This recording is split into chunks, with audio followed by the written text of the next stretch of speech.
सभासद आहेत, जे पदाधिकारी आहेत, यांना जेलमध्ये सरकार टाकू शकते आणि या विरोधात आपण कुठल्याही न्यायालयामध्ये न्याय मागू शकत नाही असा कायदा संमत करण्याचं सरकार ठरवत आहे। तर याही विषयी या कायद्याच्या संदर्भात तुमच्या माध्यमातून आवाज उठवला जावा, कारण हे हुकुमशाहीकडे जाणारं राज्य आहे का काय? कारण कुठल्याच राज्यामध्ये असं कायदे नाही आहेत। ऑलरेडी असे जे आंदोलन उग्र स्वरूपाचे कोणी करत असतील तर सरकारच्या मालमत्तेला बाधा पोहोचवत असतील तर याच्यावर जे भारतीय न्याय संहिता आहे त्याच्यामध्ये ऑलरेडी कायदे आहेतच।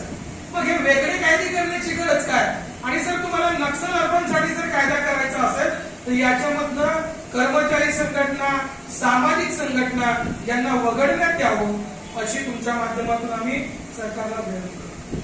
सरकारने पाठपुरावा करा म्हणून सांगितलं तर त्याच्यात आपल्या ह्याच्यानी काही दिलं आहे का पाठपुरावा करायसाठी? म्हणजे जे आपल्याला आक्षेप नोंदवायचे होते संघटनेनं आक्षेप नोंदविलेले आहेत, पण तुम्हाला सगळ्यांना माहिती आहे दोनही सभागृहामध्ये सरकार बहुमतामध्ये आहे आणि त्याच्यामुळे कुठलाही कायदा सरकार हे मंजूर करू शकतं आणि हा कायदा जर मंजूर करू झाला तर आमच्यासारखे जे कर्मचारी आहेत ते सुद्धा रस्त्यावर उतरू शकणार नाही।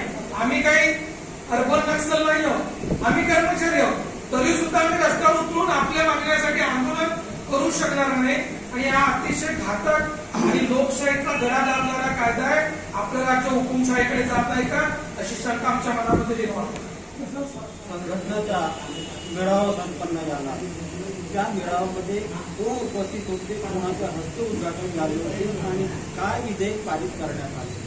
सर्वांना नमस्कार। मी आशुतोष चौधरी, राज्य कार्याध्यक्ष, महाराष्ट्र राज्य दलित संघटना। आज दिनांक 29 मार्च 2025 ला संताजी सांस्कृतिक सभागृह बुधवार बाजार